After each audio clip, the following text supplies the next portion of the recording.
Let's talk about medical ID jewelry because that is something that everyone with Addison's disease needs but doesn't always follow through and do. I know when I was told that I had Addison's disease and was given a brochure on medical alert jewelry, I immediately dismissed the idea of getting one of those and thought I'll go to Etsy or some cool fancy store to get something custom made and more my style. And that is something I did, and I'll share with you all the evolutions of medical ID bracelets I had and what I have now and why I use what I'm using now.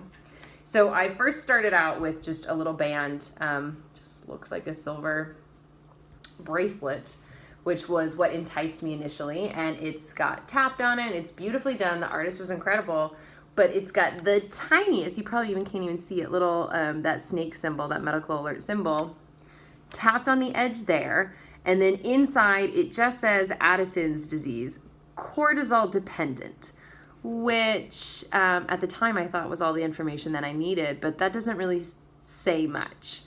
I have learned over the years from meeting with medical professionals as well as other people with Addison's disease that this isn't going to get you very far.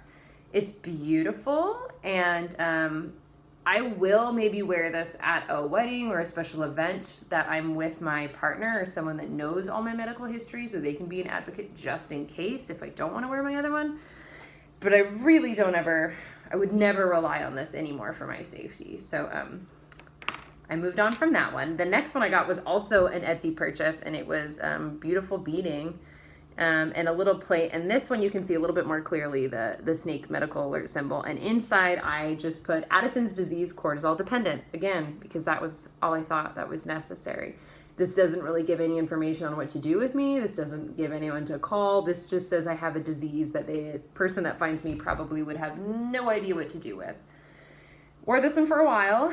And then it actually wasn't until I went to the Mayo Clinic that they flat out told me that jewelry like this cutesy little stuff wasn't gonna fly. And with a severe disease that needs immediate help during a crisis, it's way more important to have the safety that is needed. So they told me EMS isn't gonna look at those kinds of things. They immediately look for the red alert, medical alert. If they do not see it in a necklace or a bracelet, they immediately think that person doesn't have a condition. So I switched to my first bracelet, which had the little red symbol in it. And this one I just got at a pharmacy, maybe even CVS, but it opens and there's like a little medical card that you fill out. They have a lot of these ones, and these ones are fairly cheap at the pharmacy. And it's just your name, who to notify, my doctor, who is no longer my current endo. And then on this side, it says what I'm allergic to, the disease that I have, and important information. I did not write everything that was necessary on this. I laminated it because I thought if someone opened it and got it wet, then it would be ruined. But this bracelet actually just kept coming off and on and off on its own, and popping open without me wanting it to, and I was worried I was going to lose this paper. So I eventually just went to the good old medicalalert.com and went with the standard generic one that I thought that I would never ever do.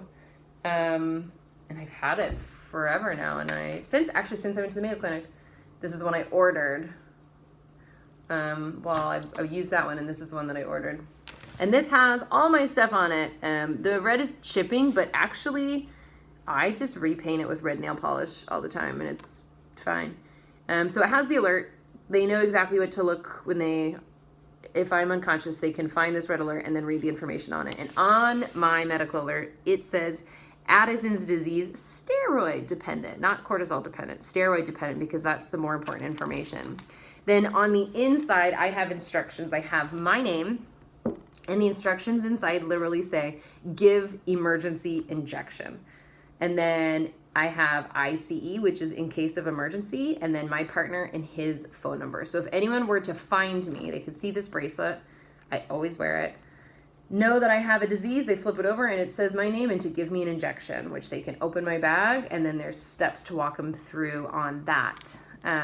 This is the best bracelet that I've had so far. I know it's going to get the best response in case of an emergency. It's comfortable, doesn't fall off.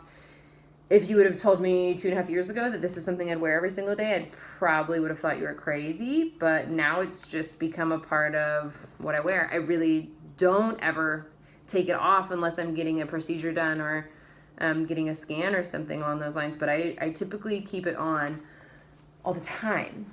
If you have Addison's disease and you don't have a medical ID bracelet, I highly recommend doing so. It could completely save your life.